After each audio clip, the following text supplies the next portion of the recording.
Hello dear students. अभी तक हम लोगों ने जो है अपना चैप्टर 5 डिफरेंशियल इक्वेशन पूरी तरह से कवर कर लिया है। ठीक है, उसमें जो लास्ट का आपका देखेंगे एक टॉपिक ऐसा है, एक या दो टाइप ऐसे हैं जो आपको थोड़े कॉम्प्लेक्स लग रहे होंगे सॉल्व करने में, बट अभी आप उसको मत लगाइए। ठीक है, अभी आप अगर वैसे एग्जाम्पल देख कर लगा लेते हैं तो अच्छी बात है, बाकी सारा तो मैंने कवर कर दिया है। बट वो वाला पोर्शन जो एक टाइप का लास्ट वाला बचा रह गया है ना, उसको मैं अभी छोड़ दिया हूँ। ठीक है, उसको मैं आपको बताऊंगा कहाँ, लाप्लास में। जब मैं लाप्लास पढ़ाऊंगा तो उस डिफरेंशियल इक्वेशन को आप लाप्लास से भी सॉल्व कर सकते हैं। ठीक है, तो जब आप लाप्लास सीख जाएंगे तो बेसिकली लाप्लास से क्या होता है ना कि आपका जितना भी डिफरेंशियल इक्वेशन होता है बड़े आराम से सॉल्व किया जा सकता है। ठीक है, तो उसको मैं वहाँ पे आपको लाप्लास से बताऊंगा, तो आप बड़े आराम से उस वाले पर्टिकुलर वाले पोर्शन को आप कर लेंगे। वैसे मैंने इतना बता दिया है डिफरेंशियल इक्वेशन में कि अगर आप एग्जाम्पल देख के उसको करते हैं तो आप कर लेंगे, कोई बहुत बड़ी बात नहीं, बहुत बड़ा तोप नहीं है वो। ठीक है, और वैसे भी वाले एग्जाम में बहुत कम आते हैं। ठीक है, आते ही नहीं, ना के बराबर आते हैं वो। ठीक है, तो जो जो आने वाले हैं, जो हमेशा से आते हैं, वो सारी चीज़ें जो है कवर हो चुकी हैं। आपके 5 मार्क्स जो है डिफरेंशियल इक्वेशन से, 8 मार्क्स जो भी हैं, 5 नंबर, 2 नंबर और 1 नंबर का, वो पूरी तरह से जो है कवर हो गया है, तो उसके लिए डरने की जरूरत नहीं है। ठीक है, अभी हम लोग नया चैप्टर शुरू करते हैं जिसका नाम है चैप्टर 6। ठीक है, और इस चैप्टर को बोलते हैं हम लोग एप्लीकेशन ऑफ डिफरेंशियल इक्वेशन, मतलब अवकल समीकरण के अनुप्रयोग। ठीक है, अवकल समीकरण का अनुप्रयोग मतलब जो भी आप सीखे हैं उसको कैसे यूज करते हैं आप फिजिक्स में, है ना, या फिर इंजीनियरिंग में, उसको आप देखेंगे आज, है ना, कि आज की क्लास में हम कैसे करते हैं। जैसे मान लीजिए सबसे पहला मैं लूँ एल आर सीरीज परपथ, है ना, एल आर सीरीज श्रेणी लूँ मैं, आपको लूँ एल आर सीरीज श्रेणी।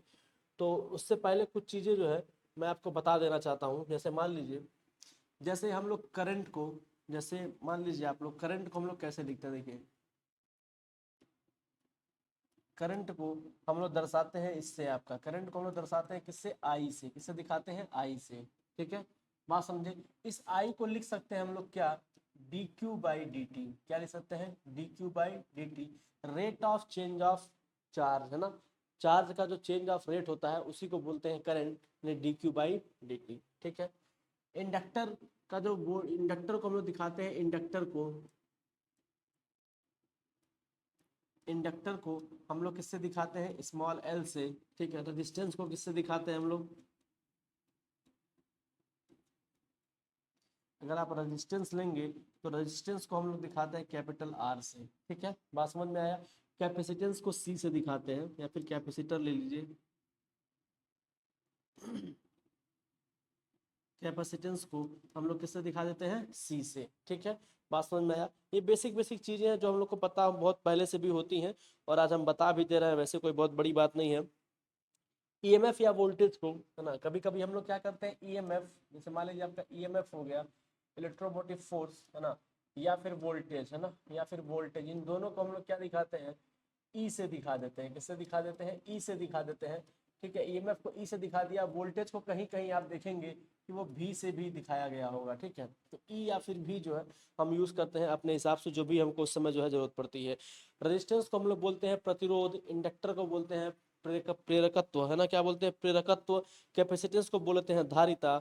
ठीक है, ऐसे ही, ठीक है, जो चार्ज होता है क्यू, है ना, उसकी जो यूनिट होती है उसको बोलते हैं कूलॉम। करंट की यूनिट आपकी एम्पियर होती है, रेजिस्टेंस की यूनिट ओम होती है, इंडक्टर की यूनिट क्या होती है आपकी, हेनरी होती है, और कैपेसिटर की जो हेनरी होती है आपकी यूनिट होती है आपकी क्या होती है, फैराडे होती है। ठीक है, तो ये आपको चीज़ें जो है पता है, जो मैंने बोला है उसको आप चाहे तो लिख भी सकते हैं। ठीक है, तो हम इन चीज़ों का थोड़ा बहुत यूज़ करके जो है आज की क्लास में हम लोग सबसे पहले शुरू करते हैं आपका क्या, जो इम्पोर्टेंट रिलेशन है आपका, जैसे ऐसे समझिए, है ना। तो मैं आपको जो चीज़ें हैं वो बताते जाऊंगा, उसमें घबराने की जरूरत नहीं है। तो सीधे हम लोग सॉल्व करते हैं एलआर सर्किट। जैसे कि आप लोग बेसिक इलेक्ट्रिकल इंजीनियरिंग पढ़े होंगे, तो वहाँ आपने दो लॉ पढ़ा होगा किरचॉफ्स का, है ना, किरचॉफ्स करंट लॉ और किरचॉफ्स वोल्टेज लॉ। ठीक है, हम उसी का यूज़ करके यहाँ पे जो है हम लोग डिफरेंशियल इक्वेशन के डिफरेंट डिफरेंट इक्वेशंस को क्या करते हैं, सॉल्व करते हैं। जैसे हम बात करें एल आर सीरीज सर्किट की, सबसे पहले अगर मैं बात करूँ आपका एल आर सीरीज सर्किट, क्या दिया हुआ है, L R series circuit, L R series circuit, L R series circuit मतलब एल आर श्रेणी परिपथ, है ना। तो क्या बोलते हैं हम लोग, एल आर श्रेणी परिपथ, इसे हम लोग क्या बोलेंगे हिंदी में, एल आर श्रेणी परिपथ, है ना, एल आर श्रेणी परिपथ। और देखिए कैसे सॉल्व करते हैं इन चीजों को हम लोग आज की क्लास में यही सीखने वाले हैं, ठीक है। एल आर श्रेणी परिपथ बड़े आराम से देखना है, कोई बहुत बड़ा ये टॉप नहीं है। जैसे मान लीजिए हमें एल आर श्रेणी सर्किट बनाना है तो हम क्या करते हैं, एक रेजिस्टेंस को ले लेते हैं ऐसे, ठीक है, एक रेजिस्टेंस को ले लेते हैं और एक क्या ले लेते हैं, एल आर चाहिए तो एल भी चाहिए अपने को, तो इंडक्टर भी हमने क्या कर लिया, एक ऐसे ले लिया, ठीक है। बात समझ में आया, इंडक्टर भी हमने क्या कर लिया, ले लिया। अब इसको जो है एक बैटरी से हम क्या करेंगे या ईएमएफ से क्या करेंगे, हम कनेक्ट कर देंगे, ठीक है। एक बैटरी से अपन क्या करेंगे, इसको हम लोग कनेक्ट कर देंगे। किसी कोई आपत्ति इसमें, बोलिए। इस बैटरी को ये वाला टर्मिनल प्लस होगा, ये वाला माइनस, जो बड़ा होता है उसको प्लस कहते हैं, जो छोटा होता है उसको माइनस कहते हैं। ये आपका क्या है, आर है, ये आपका क्या है, एल है, मतलब रेजिस्टेंस है, और ये क्या आपका इंडक्टर है। इंडक्टर जो आपका प्योर है उसमें आर होता भी है ना। तो आपने ये बेसिक इलेक्ट्रिकल इंजीनियरिंग में पढ़ा होगा। तो ये जो वोल्टेज होगा, मान लीजिए ये वोल्टेज वी आर मैं ले लेता हूँ, रेजिस्टेंस के क्रॉस वोल्टेज वी आर, और इंडक्टर के क्रॉस वोल्टेज अगर वी एल ले लूँ, तो आपका जो ई होगा वो क्या होगा बताइए, इन दोनों के सम के बराबर होगा, V R plus V L के बराबर होगा। आप पढ़े हैं, है ना, आप क्या पढ़े हैं ना, ये सब चीजें आप अपने क्लासेस में जो है चीजों को पढ़ चुके हैं आप लोग। अब रेजिस्टेंस के क्रॉस जो वोल्टेज निकालते हैं आप, है ना, रेजिस्टेंस के क्रॉस जो वोल्टेज निकालते हैं आप, क्या निकालते हैं बताइए, ई, तो अपना ई ही है भाई। रेजिस्टेंस के क्रॉस जो वोल्टेज निकालते हैं वो क्या होता है, आई इंटू आर, है ना। अब वी एल, इंडक्टर के क्रॉस जो वोल्टेज होता है उसको लिखते हैं हम लोग, वी एल को लिखते हैं L D I by D T. क्या लिखते हैं, L D I by D T, ठीक है। L D I by D T लिखते हैं वोल्टेज को, ठीक है। इंडक्टर के क्रॉस जो वोल्टेज होता है उसे हम लोग क्या लिखते हैं, V बराबर L D I by D T. अगर यहाँ से हमें करंट निकालना होता, हमें क्या निकालना होता, करंट निकालना होता, तो बोलते हैं D I equal to 1/L, है ना, 1/L V L D T, V L D T, मतलब समझ रहे मेरी बात। अगर हमें करंट निकालना होता तो हम क्या कर देते, इसको ऐसे इंटीग्रेट कर देते, डी आई निकाल देते, तो आपको मिल जाता क्या, 1/L V L D T, है ना। वी एल डी टी, ये आपको क्या मिल जाएगा बताइए, करंट। और इंडक्टर वी एल को क्या चल देते हैं, L D I by D T, ठीक है। तो चलिए यहाँ पे वी एल क्या लिख देंगे आप, देखिए L D I by D T, बड़े आराम से लिख पाएंगे L D I by D T. अब जरा ध्यान दीजिए, अब मैं अगर L से डिवाइड कर दूं दोनों तरफ तो क्या मिलेगा अपने को, देखिए E बाई एल, अगर मैं L से डिवाइड कर देता हूँ ये क्या मिलेगा आपको बताइए, आई आर बाई एल, ठीक है, plus D I by D T. आपको मिलेगा कि नहीं मिलेगा, D I by D T मिलेगा, ठीक है। उम्मीद करते हैं वो आप नोट कर लेंगे अपने पास से, इतना तो आप कर सकते हैं, ठीक है। चलिए, ठीक है, ये आपको मिल गया यहाँ से। अब आई को हम लोग क्या लिख सकते हैं, आई को हम लोग लिख सकते हैं क्या, D Q by D T. अभी मैंने कुछ देर पहले बताया, आई को हम लोग क्या लिख सकते हैं बताइए, D Q by D T, है ना। आई को क्या लिख सकते हैं हम लोग बताइए, D Q by D T. चलिए ठीक है, चलिए।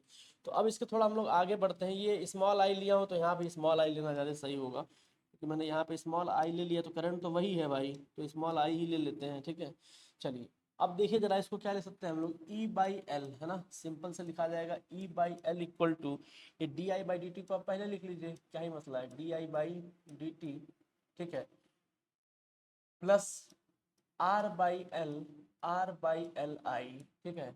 अगर आप थोड़ा इसको सजाएं, मतलब आप देखें तो आप इसको ऐसे लिख सकते हैं ना, D I by D T, D I by D T plus R by L I equal to E by L. कुछ याद आ रहा है ये किस तरह से दिख रहा है, इसे अगर आप थोड़ा ध्यान से देखते हैं तो ये आपका क्या दिख रहा है, लीनियर डिफरेंशियल इक्वेशन, है ना। इसको आप लोग ऐसे देखें, अगर आई को मैं वाई से रिप्लेस कर दूं तो क्या बनेगा, D Y by D X plus Y P Y, है ना, इक्वल टू क्यू। आप देख पा रहे हैं, तो यहाँ पे अगर आप देखें तो पी की वैल्यू कितनी है बताइए, आर बाई एल, है ना।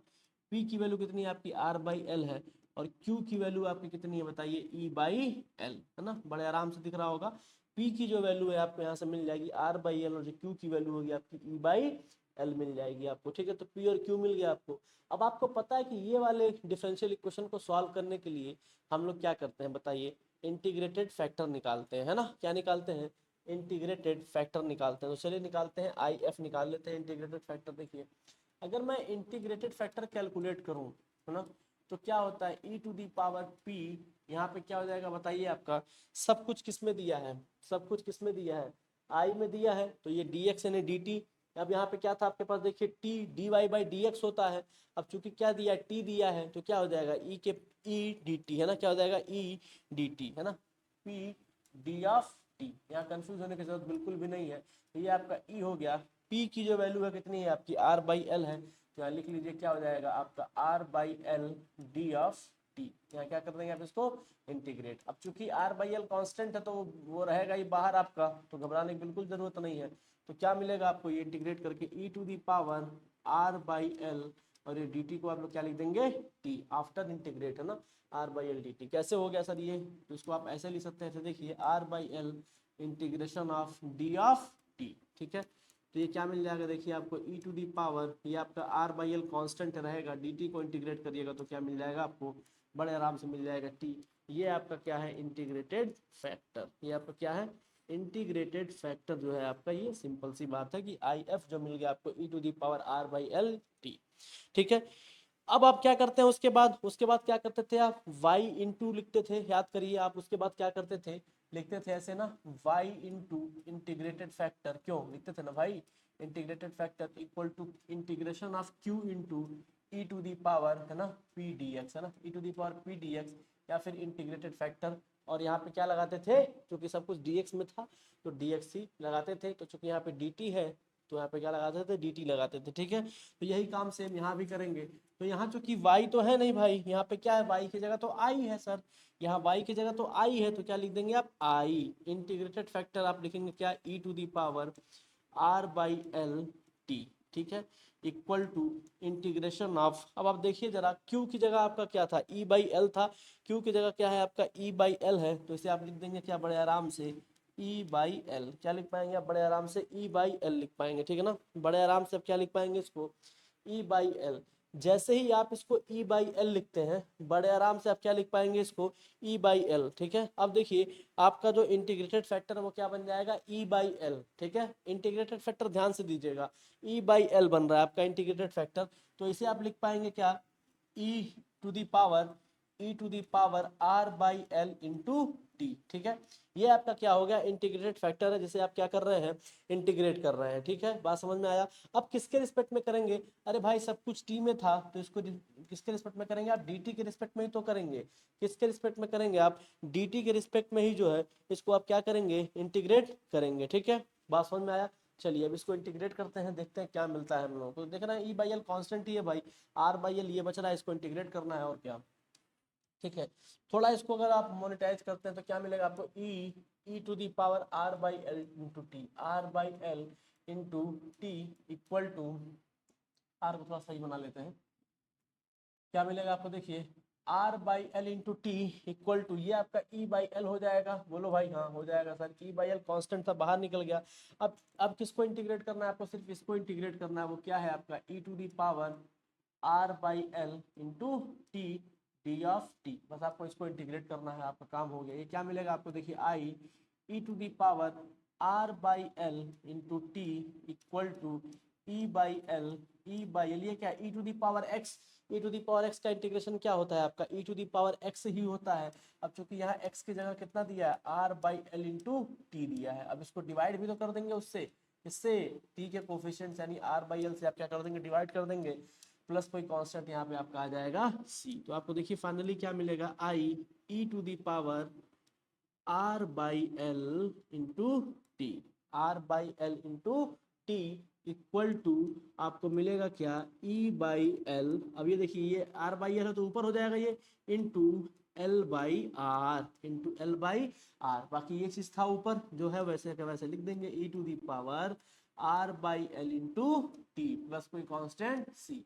अब देखिए इस कांस्टेंट सी की अगर वैल्यू निकालना है, सी की वैल्यू अगर निकालना है तो काम बन जाएगा। अगर T to the power zero पे देखें, at a time T to the power zero पे, तो आपका जो करंट आई होगा वो क्या होगा भाई मेरे जीरो होगा।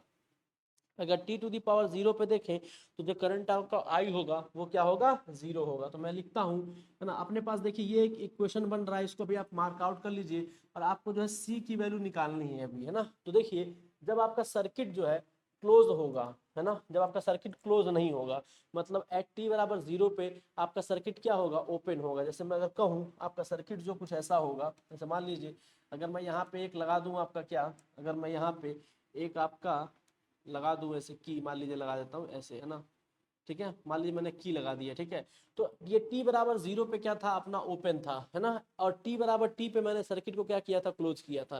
तो जब सर्किट ओपन रहेगा तो कोई करंट बहेगा ही नहीं, कोई करंट का फ्लो होगा ही नहीं, तो करंट वहां पे क्या हो जाएगा, 0 हो जाएगा। तो यहाँ पे लिख सकते हैं आप क्या, ठीक है, यहाँ पे लिख सकते हैं अब at at at t equal 0, है ना, आई इक्वल 0, मतलब t बराबर 0 पे जो आपकी करंट आई होगी मेरे भाई, वो क्या होगी, बड़े आराम से आपकी 0 के बराबर हो जाएगी, ठीक है ना। तो एट t इक्वल 0 पे जो आपकी करंट आई होगी वो 0 होगी। तो यहाँ पे जहाँ जहाँ t है वहाँ 0 पुट कर दीजिए, और जहाँ i है वहाँ 0 पुट कर दीजिए। तो यहाँ पर रखिए, जैसे i इसको 0 रखेंगे तो पूरा 0 हो जाएगा, इक्वल टू ये क्या मिलेगा, देखिए आपका e बाई एल, क्या बचेगा आपके पास, e by L into L by R, E to the power, यहाँ t को 0 करेंगे तो पूरा 0 हो जाएगा, तो e के पावर 0, है ना, प्लस c, ठीक है, यही बनेगा। अब अगर आप ध्यान से देख रहे होंगे, अगर आप थोड़ा ध्यान से देख रहे होंगे मेरे भाई, तो आपका ये जो l है वो ये l कट जाएगा, है ना, कि नहीं कटेगा, कट जाएगा, बड़े आराम से कट जाएगा, नहीं कट जाएगा, कट जाएगा सर।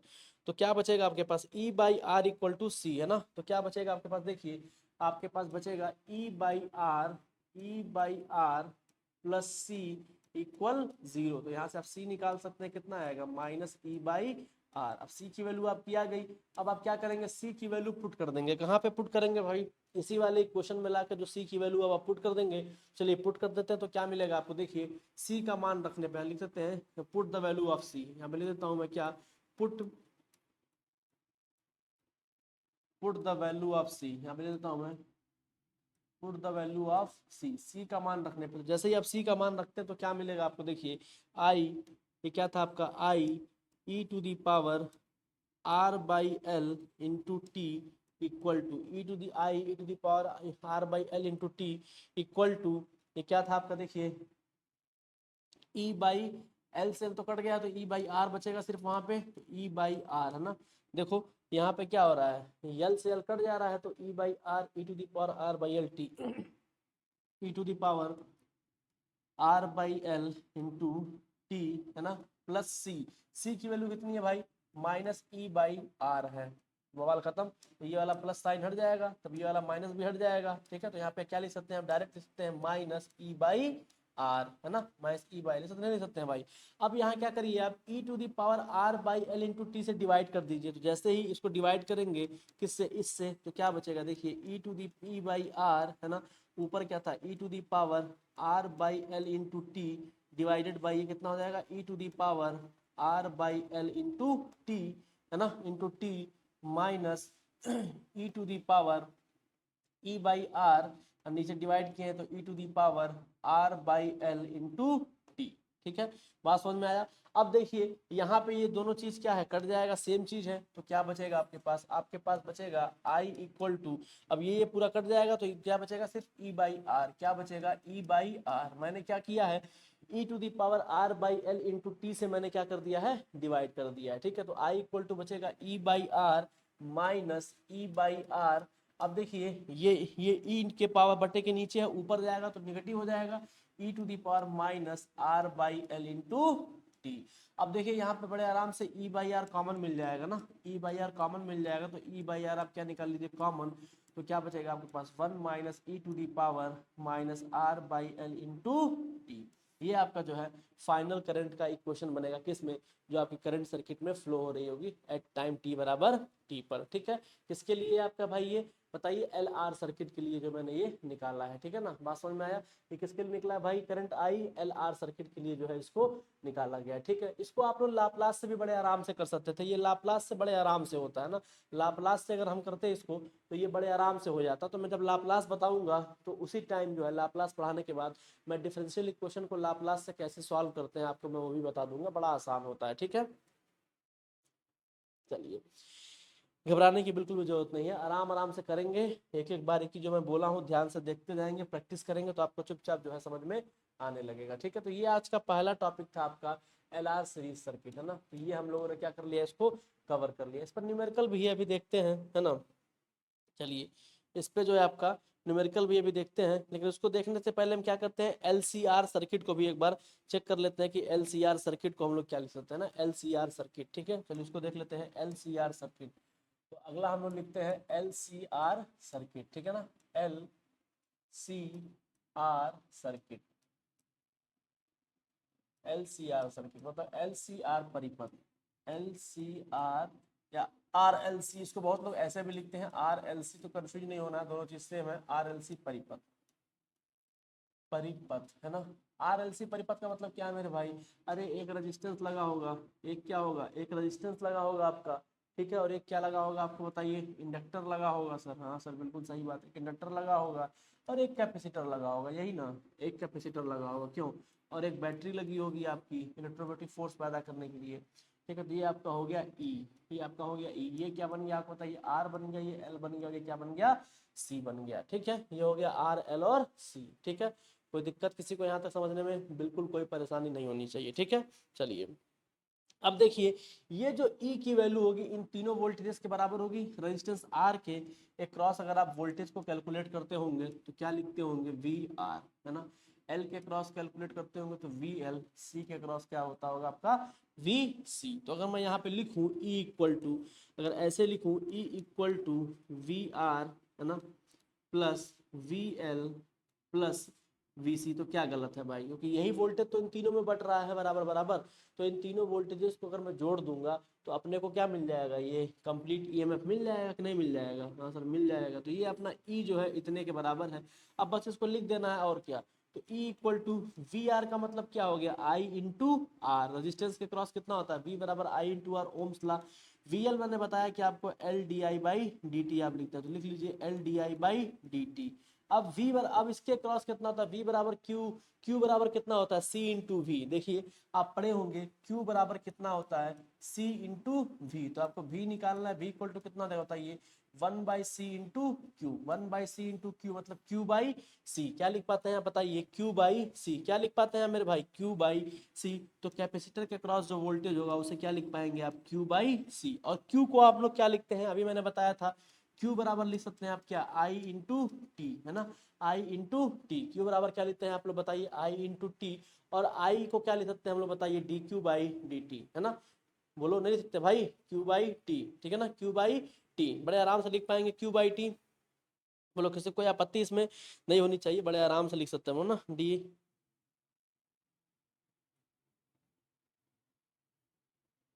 चलिए इसको सॉल्व करते हैं। अब यहाँ से हम लोग थोड़ा और चीज़ें सॉल्व करते हैं, अभी मैं मिटा दूँ, ये अपनी जरूरत का तो है नहीं, अब मैंने जो बता दिया वो बोर्ड पे आप लोग देख के लिख लीजिएगा इसको। ठीक है, चलिए अब देखिए यहाँ पे हम लोग क्या क्या चेंजेस कर सकते हैं, चलिए थोड़ा उसको हम लोग क्या करते हैं देख लेते हैं। ठीक है, उसको हम लोग क्या करते हैं बड़े आराम से देख लेते हैं। यहाँ पे आई इंटू आर है, और यहाँ पे क्या है आपका है L D I by D T है ना, और यहाँ पे क्या है प्लस क्यू बाई सी।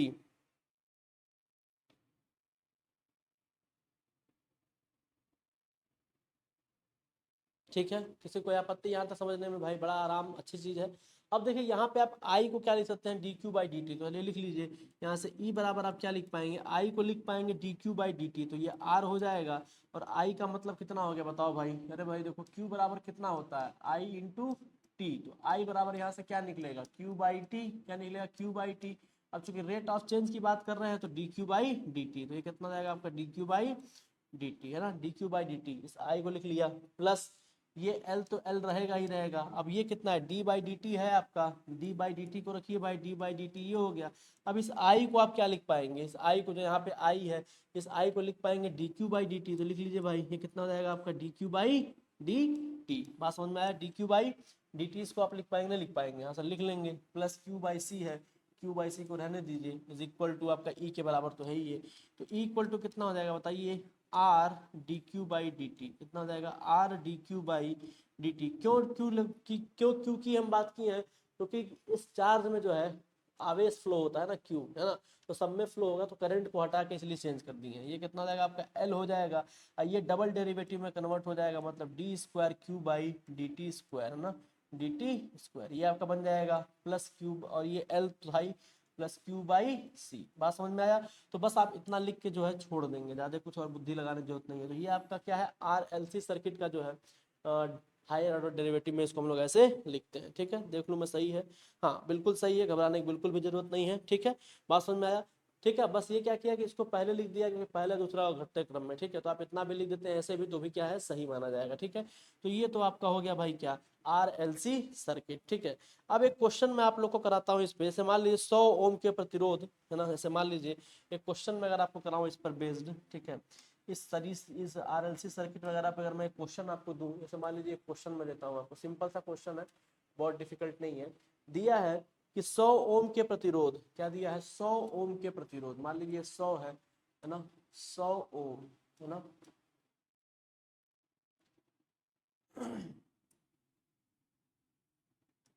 100 ओम के प्रतिरोध, 100 ओम के प्रतिरोध, ध्यान से समझिएगा इसको, 100 ओम के प्रतिरोध 0.5 हेनरी इंडक्टेंस है ना, 0.5 हेनरी, हेनरी आप जान रहे हैं किसका यूनिट है, इंडक्टेंस का मैंने बताया स्टार्टिंग में ही, हेनरी 0.5 हेनरी प्रेरकत्व, प्रेरकत्व है ना, 0.5 हेनरी प्रेरकत्व मतलब क्या, इंडक्टेंस। ठीक है, फिर क्या दिया है, 20 वोल्ट की बैटरी के साथ श्रेणी में जुड़ा है ना, प्रेरकत्व 20 वोल्ट, यहाँ पे लिख पाएंगे क्या, 20 वोल्ट की बैटरी के साथ श्रेणी में जुड़ा है, 20 वोल्ट की बैटरी के साथ, 20 वोल्ट की बैटरी के साथ, 20 वोल्ट की बैटरी के साथ श्रेणी में जुड़ा है, के साथ 20 वोल्ट की बैटरी के साथ क्या है आपका, देखिए ये श्रेणी में जुड़ा है, श्रेणी में जुड़ा है, 20 वोल्ट की बैटरी के साथ श्रेणी में जुड़ा है। ध्यान दीजिएगा जरा आप कि 20 वोल्ट की बैटरी के साथ श्रेणी में जुड़ा है ना, तो परिपथ में धारा I का मान ज्ञात करिए, परिपथ में धारा I का मान T के फलन के रूप में ज्ञात करिए है ना। तो परिपथ में, ये आपका क्वेश्चन BT बोर्ड में 5 से 6 बार आया हुआ है ना, तो परिपथ में, तो परिपथ में धारा का मान, तो परिपथ में धारा का मान, तो परिपथ में धारा का मान T के फलन के रूप में ज्ञात कर रहे हैं ना, T मतलब समय के फलन में ज्ञात करना है, T के है ना फलन के रूप में ज्ञात करें, रूप में T के फलन के रूप में क्या करें, ज्ञात करें, रूप में ज्ञात करें, रूप में ज्ञात करें। चलिए करते हैं ज्ञात। अभी आपने जस्ट कुछ देर पहले सॉल्व किया था, आपको E बराबर कितना मिला था बताइए, आपको E बराबर कितना मिला था, बड़े आराम से मिला था क्या, बड़े आराम, सॉरी I बराबर कितना मिला था आपको बताइए। अभी आपने सॉल्व किया था, ये कौन सा सर्किट दिया हुआ है, देखिए ये R और L दिया हुआ है ना, RL सीरीज सर्किट दिया हुआ है। ठीक है, तो I बराबर कितना हो जाएगा आपका, देखिए E by R 1 minus E to the power minus R by L into T. क्यों, यही तो था भाई, बोल भाई यही तो था। तो आई रहेगा, ई की वैल्यू कितना दी है बताइए, ई आपको दिया है 20 वोल्ट, जो जो दिया है आप वहां लिख सकते हैं। ई बराबर कितना दिया है, देखिए 20 वोल्ट, ई बराबर कितना दिया है आपका 20 वोल्ट। जो अभी मैंने दो बताया है पीछे वाला, वो आपसे 5-5 नंबर में पूछता है, कितने मार्क्स से पूछता है वो, 5-5 मार्क्स में आपसे वो पूछता है। ठीक है, तो यहाँ पे मैंने बताया ई बराबर कितना हो गया आपका 20 वोल्ट है ना, एल बराबर आपका दिया है कितना 0.5 हेनरी, 0.5 हेनरी, हेनरी को एच से भी दिखाते हैं। ठीक है, बात समझ में आया। और आर बराबर कितना दिया हुआ आपका 100 ओम, ओम का सिंबल देखिए ये है जो मैंने बनाया है। ठीक है ना, और कैपेसिटेंस का सिंबल तो आप जानते हैं सी से दिखाते हैं। ठीक है, चलिए अब यहाँ पे आई बराबर कितना हो जाएगा, ई कितना है भाई 20 वोल्ट है, 20 हो गया। आर कितना है भाई बता दो, 100 है, 100 रख दिया। ये 1 माइनस तो रहेगा, ई टू दी पावर माइनस 100 हो गया ये। और ये हेनरी कितना है आपका 0.5 है, तो ये 0.5 हो गया सर। और ये टी, ब्रैकेट क्लोज, बिल्कुल ब्रैकेट क्लोज। अब देखिए आई बराबर क्या ले सकते हैं, 20 से 5 बार में कट जाएगा तो 1/5। ठीक है, 1 minus E to the power, ये कितनी बार में कटेगा बताओ, 5/10, 5 दूनी 10, 200 बार में कितना हो गया। अरे देख लो भाई, 100 को अगर मैं डिवाइड कर दूं किससे 0.5 से, तो मतलब 5 गुणे 10 की बात कर रहा है ये, ठीक है ना, 5 गुणे 10 की बात कर रहा है, तो 5 दूनी 10 20 और ये 10 0 200, कितना आ गया आपका ये 200 आ जाएगा, कितना आ जाएगा 200 जो है आपका ये आ जाएगा। तो E to the power minus कितना हो गया -200 इंटू टी। देखिए करंट जो है आपका आई वो क्या निकल गया, टी के फलन के रूप में जो है निकल गया है ना, करंट आई जो है आपका टी के फलन के रूप में बड़े आराम से जो है आपको ये मिल गया। तो ये आपका क्या बन गया आंसर हो गया ना, यही आपका आंसर। तो ये 2 नंबर में आपसे पूछेगा डायरेक्ट, ठीक है, बात समझ में आया। तो ये एक क्वेश्चन था जो मैंने आपको कराया, अभी जो 2 मैंने एप्लीकेशन आपको दिखाए है ना, LR सर्किट के और RLC सर्किट के, तो वो कुछ ऐसे ही सॉल्व होंगे, ठीक है। चलिए, तो उम्मीद करते हैं कि आप समझ पाए होंगे ये चीजें। चलिए ठीक है भाई।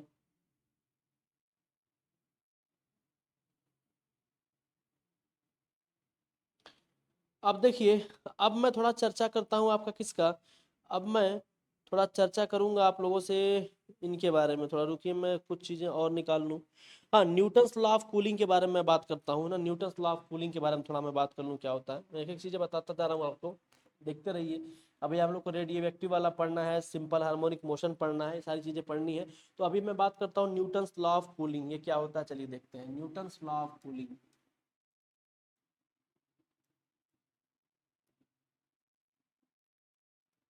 न्यूटन्स लॉ ऑफ कूलिंग है ना,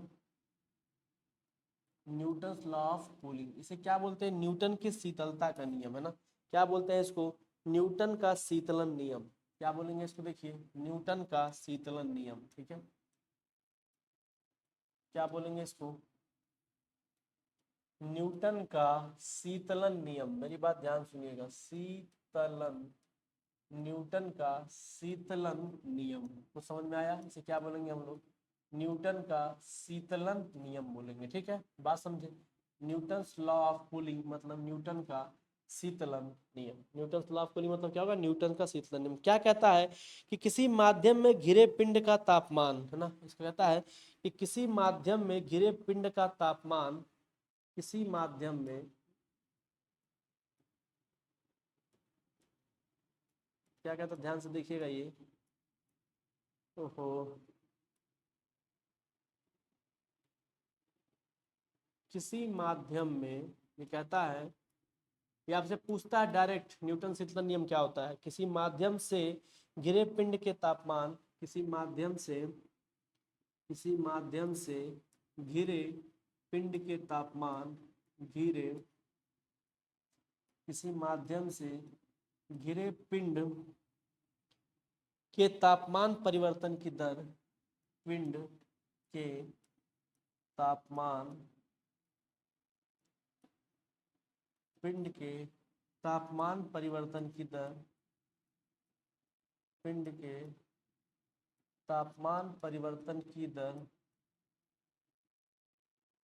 पिंड के तापमान परिवर्तन की दर उस पिंड के तापमान तथा उस पिंड के,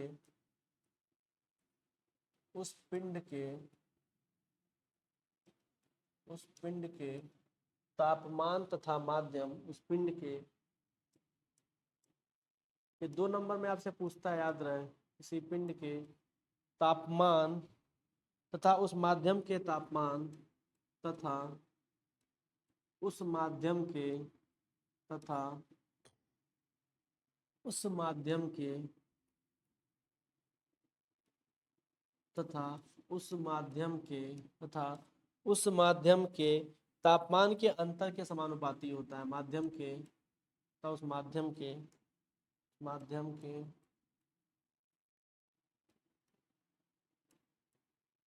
तापमान के अंतर के समानुपाती होता है।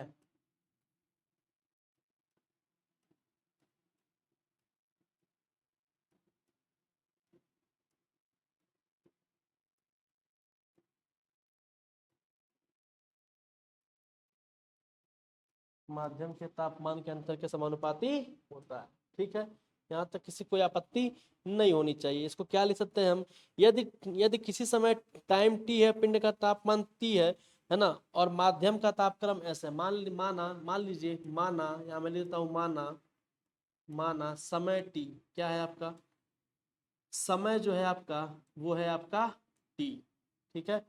पिंड का तापमान टी है ना, तापमान पिंड का, मान लीजिए पिंड का तापमान जो है, पिंड का तापमान, पिंड का तापमान क्या है आपका भाई, T है, और माध्यम का तापक्रम है ना, माध्यम का तापक्रम S है ना, और फिर क्या है, कौन सा माध्यम है, घेरने वाले माध्यम है ना, घेरने वाले माध्यम का ताप, माध्यम का ताप जो है, ताप है वो क्या है आपका यस के बराबर है।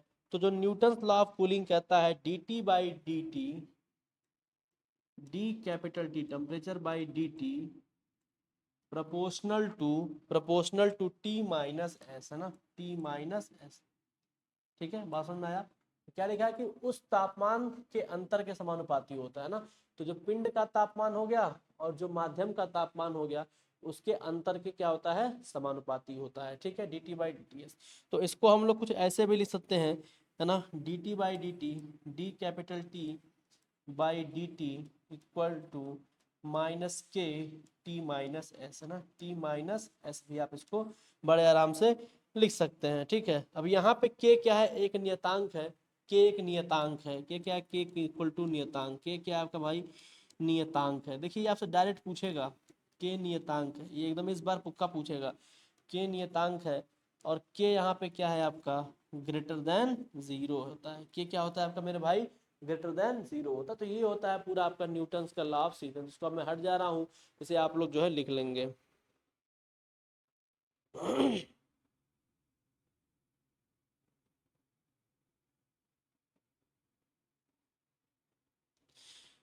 इस पर एक क्वेश्चन कराऊं अगर मैं, एक पिंड जिसका प्रारंभिक तापमान 80 डिग्री सेंटीग्रेड है, अगर मैं इस पर एक क्वेश्चन कराऊं आपको न्यूटन्स लॉ ऑफ कूलिंग पे, देखिए क्या हो सकता है वो, और ट्राई करिए करने का कि एक पिंड जिसका प्रारंभिक तापमान 80 डिग्री सेंटीग्रेड है, या मैं लिखता हूँ एक पिंड, एक पिंड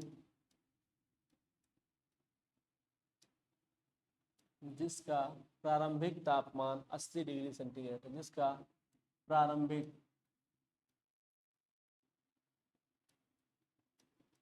जिसका प्रारंभिक तापमान, जिसका प्रारंभिक ताप 80 डिग्री सेंटीग्रेड है ना, 80 डिग्री सेंटीग्रेड है, 20 मिनट बाद 60 डिग्री सेंटीग्रेड पहुंच जाता है, 20 मिनट बाद 60 डिग्री सेंटीग्रेड पहुंच जाता है ना,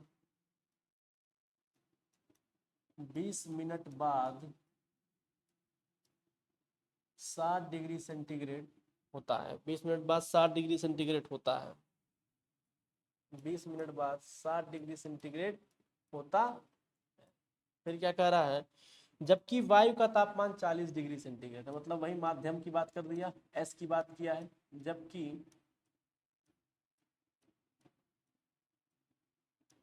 वायु का तापमान, जबकि वायु का तापमान, जबकि वायु का तापमान 40 डिग्री सेंटीग्रेड है ना, जो वायु है उसका तापमान कितना दिया मेरे प्यारे दोस्त, 40 डिग्री सेंटीग्रेड, जबकि जो वायु का तापमान है कितना दिया, 40 डिग्री सेंटीग्रेड। प्रारंभिक स्थिति से 40 मिनट बाद, प्रारंभिक स्थिति से 40 मिनट बाद, अब पूछ रहा है आपसे प्रारंभिक स्थिति से, प्रारंभिक, प्रारंभिक स्थिति से,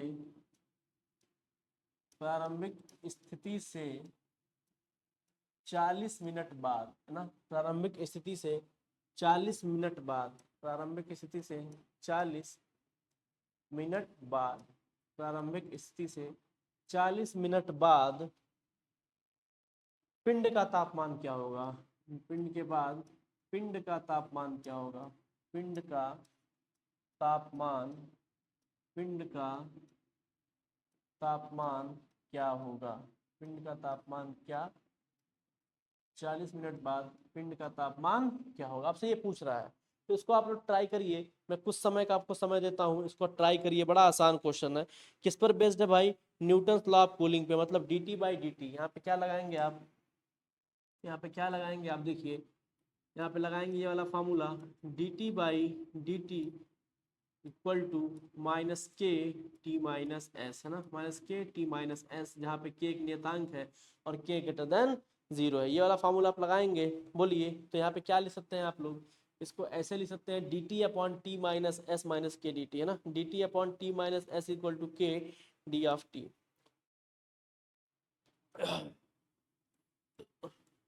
डी टी अपॉन इसका क्या कहते हैं T minus S, T minus S, T minus S equal to minus K, और ये आपका हो गया डी ऑफ टी। ठीक है, अब आप क्या करेंगे, दोनों तरफ बड़े प्यार से इंटीग्रेट कर देंगे, दोनों तरफ क्या करेंगे, बड़े प्यार से इसको इंटीग्रेट कर देंगे। ठीक है, तो ये आपका डी टी तो डी टी ही रहेगा, अब टी को तो आप टी ही रहने दीजिए भाई।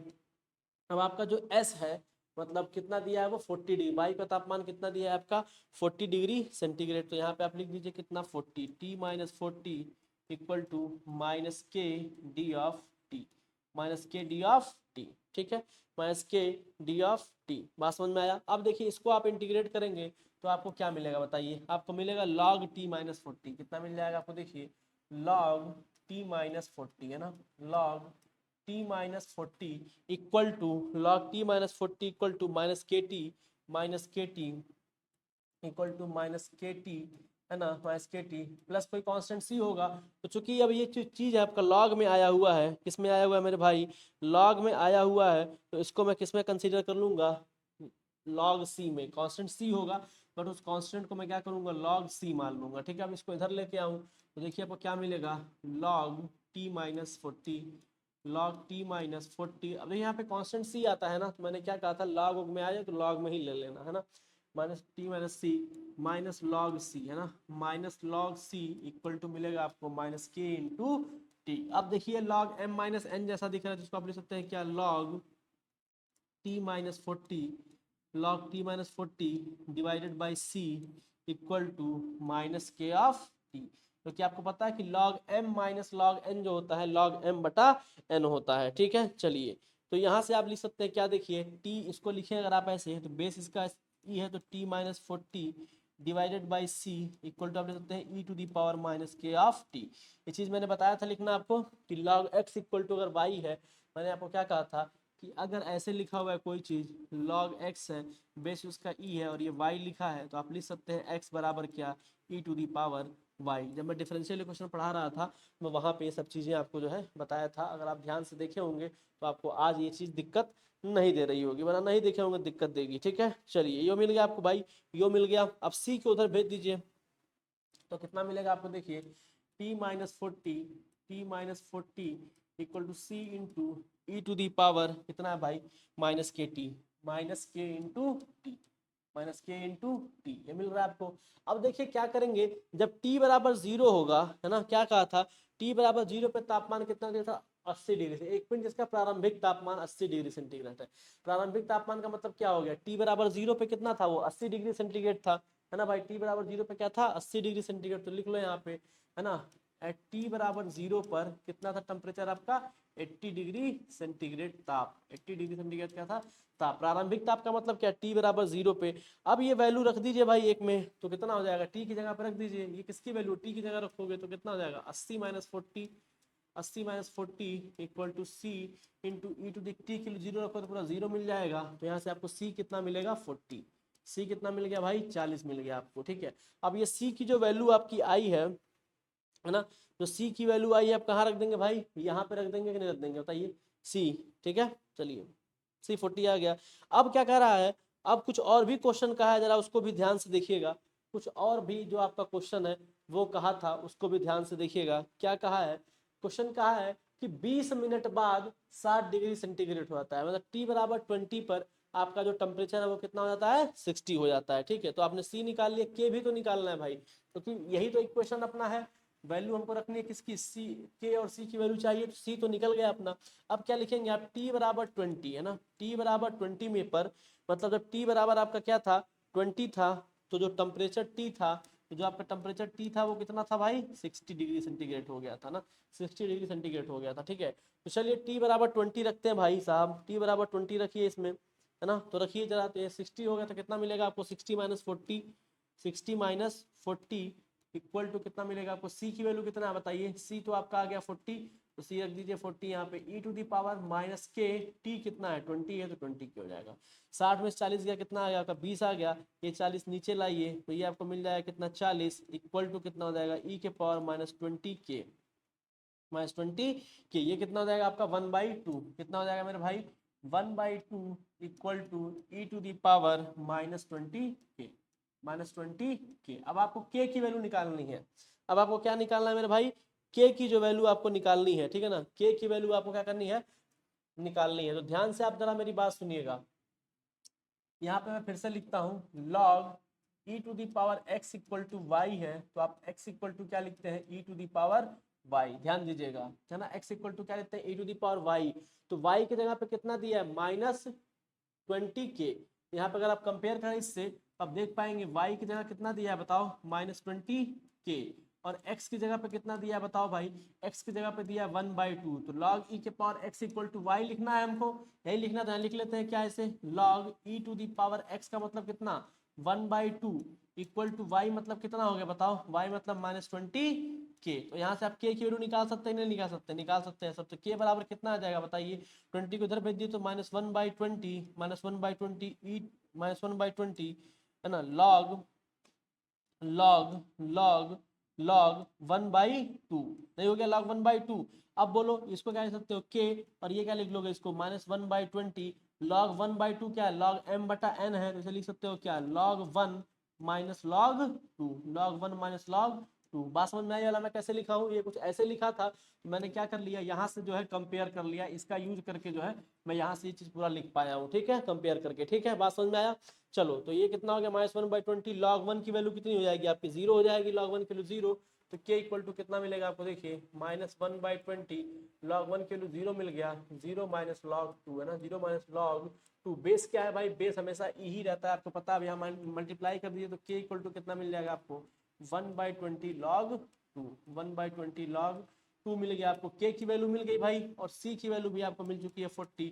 तो आपका काम हो गया ना। अब ये जो c और k की वैल्यू आई थी, अब उसे आप क्या करेंगे, अपने पर्टिकुलर इक्वेशन में, जो आपका इक्वेशन था वहां पे क्या करेंगे, अब आप लिख देंगे। वो इक्वेशन क्या था बता दो जरा भाई, वो इक्वेशन क्या था, t-40 इक्वल टू इतना था ना, t-40। और आपको t ही तो कैलकुलेट करना है लास्ट में ले जाके, आपको t ही कैलकुलेट करना था ना। यहाँ पे देखो क्वेश्चन में क्या कैलकुलेट है ना, तो 40 मिनट बाद, है ना, 40 मिनट बाद पिंड का तापमान क्या होगा। तो अब t बराबर क्या रख दोगे, 40, और तापमान तुम्हें निकालना है t, तो निकाल लेते हैं भाई। तो आपके पास जो जनरल इक्वेशन था वो क्या था, t minus S equal to k minus K E to the power minus K into T, यही था, यहाँ c था।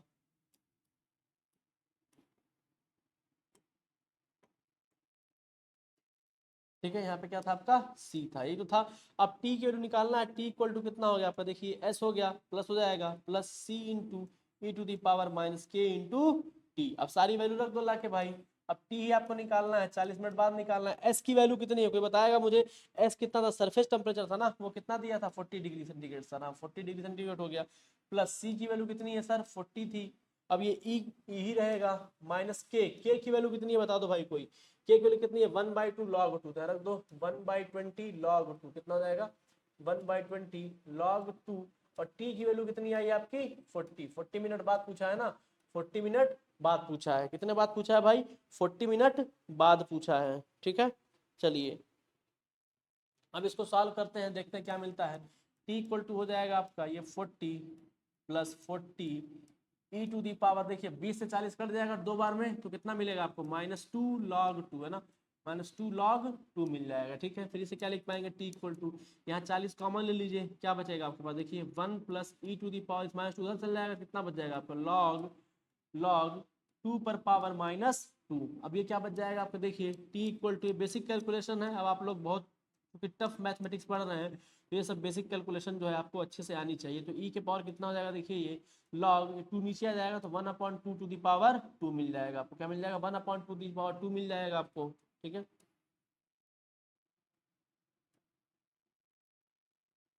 लॉग 1/2 टू दी पावर 2, ठीक है। अब इसे क्या लिख सकते हैं आप लोग, देखिए t बराबर कितना हो जाएगा आपका, देखिए ये 40 कॉमन हो गया, 40 1 plus E to the power log, यहाँ देखिए क्या है, इसका भी बेस ई ही है, 1/4। मैंने आपसे क्या कहा था, बेस बेस बराबर होता तो ये ई लॉग ई कितना हो जाएगा, 1 के बराबर हो जाएगा।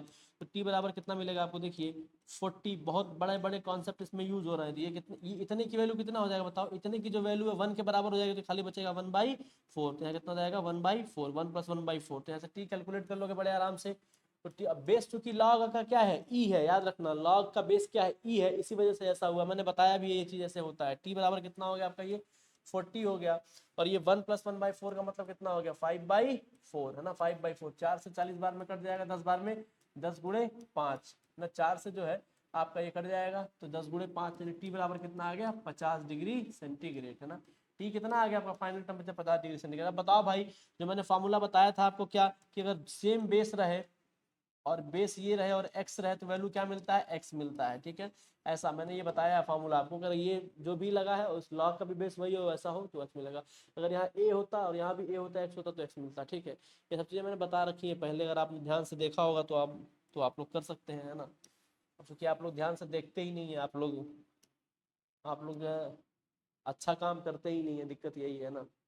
समस्या आपके साथ पता है क्या है, जैसे हमारी सबसे ना अच्छी चीज़ें हम डाइजेस्ट नहीं कर पाते, सेम वही है ना। तो मैं क्या कर सकता हूँ, ठीक है, मैं फिलहाल जो कर सकता हूँ मैं कर रहा हूँ, ठीक है। तो इस तरह से जो है आपका Newton's law of radio activity मैंने भी क्या कर दिया भाई, खत्म कर दिया है ना। न्यूटन्स लॉ ऑफ जो रेडियो एक्टिविटी थी वो भी आपके क्या हो गई, इस तरह से खत्म हो गई है, ठीक है। तो अब हमारा एक दो टॉपिक और रह गया है, उसको हम लोग नेक्स्ट क्लास में जो है कवर करेंगे। आज के लिए इतना बहुत है, आप इतना लगाइए, प्रैक्टिस करिए, इतना ही कर लीजिए आप, बहुत है आपके लिए, ठीक है। तो हम लोग अभी तक अपना चैप्टर 5 खत्म करके आज मैं चैप्टर 6 शुरू किया हूँ, ठीक है। तो आप अब आप आराम से करिए, अब आप इतने कैपेबल हो चुके हैं कि सारी चीज़ों को पढ़ सकते हैं, ठीक है। तो आपको खुद ही सारे काम करने हैं। तो मैंने आज जो भी चीज़ें बताई हैं उस पर बेस सारी चीज़ों को क्या करेंगे, आप न्यूमेरिकल लगाएंगे, सॉल्व करेंगे। मैं जो है कल की क्लास में आपको क्या बताऊंगा, रेडियो एक्टिव डीके समझा दूंगा और सिंपल हार्मोनिक मोशन समझा दूंगा और उस पर एक दो क्वेश्चन लगवा दूंगा। ये भी चैप्टर आपका जो है एंड हो जाएगा, ठीक है। तो चैप्टर नंबर 6 भी आपका छोटा है, इसके आगे जो चैप्टर है वो छोटे छोटे हैं, लेकिन लाप्लास फोरियर आप बड़े आराम से पढ़िएगा, क्योंकि लाप्लास फोरियर आपको बहुत कष्ट दे सकता है, ठीक है। तो मैं आपको लाप्लास फोरियर जैकोबियन ये सब बहुत टाइम लेके आराम से पढ़ाऊंगा, इसको आप लोग बढ़िया से पढ़िएगा, क्योंकि ये आपको यहाँ भी काम आने वाला है और यहाँ के बाद भी जब आप आगे जाएंगे वहाँ भी काम आने वाला है, ठीक है मेरे दोस्त। चलो ठीक है, फिर मैं ख़त्म करता हूँ। बाकी आप लोग वीडियो देखिए, आपस में शेयर करिए, ठीक है, क्योंकि अगर आप नहीं देखेंगे तो आपको नुकसान होगा, ये गारंटेड मैं बोल रहा हूँ, है ना। आपको नुकसान होने वाला है, क्योंकि आपको क्या है ना कि बाकी आप जो भी जहाँ भी पढ़ेंगे आपको उतना अच्छा नहीं मिल पाएगा कंटेंट, ठीक है। तो मैं जो कंटेंट दे रहा हूँ बहुत ही बढ़िया दे रहा हूँ, आपको हर चीज़ समझा रहा हूँ, तो आप उसको समझिए, ठीक है। बात सुन में, हाँ मेरी क्लास थोड़ी इरेगुलर आती है, तो आप उसको ये मत समझिएगा कि सिलेबस खत्म नहीं हो पाएगा, सिलेबस मैं खत्म कर दूंगा, ठीक है। तो मेरी जिम्मेदारी है, लेकिन बट आपको ये टाइमली देखना पड़ेगा ना, जब भी आए आप उसको देखिए, नोट्स बनाइए और होमवर्क को करिए। जो मैंने आज काम दिया ना कि आप वो जितने भी न्यूमेरिकल इसके बेसिस पे मिलते हैं आप उसको लगाइए, सीखिए और करिए, वरना आप फिर दिक्कत में पड़ जाएंगे, ठीक है। मेरी बात समझिएगा, वरना बहुत कष्ट होगा बाद में, ठीक है आप लोगों को, ठीक है। मैथ ही बहुत कष्ट देगा और बैक आने के चांसेस बढ़ जाएंगे, अगर आप सीरियस नहीं लिए मेरी बात को तो खेल खत्म हो जाएगा, ठीक है। अभी तक 21 वीडियो मैंने बना रखा है, आप 21 वीडियो पूरा देखिए जाके, और ये पूरे 22वां नंबर मैंने आज समझा दिया है आपको। आप जो है इन चीज़ों को बारीकी से देखिए, सीखिए और समझिए, ठीक है। आपके लिए बहुत अच्छा होगा। चलिए फिर आज की क्लास को खत्म करते हैं। जय हिंद, जय भारत।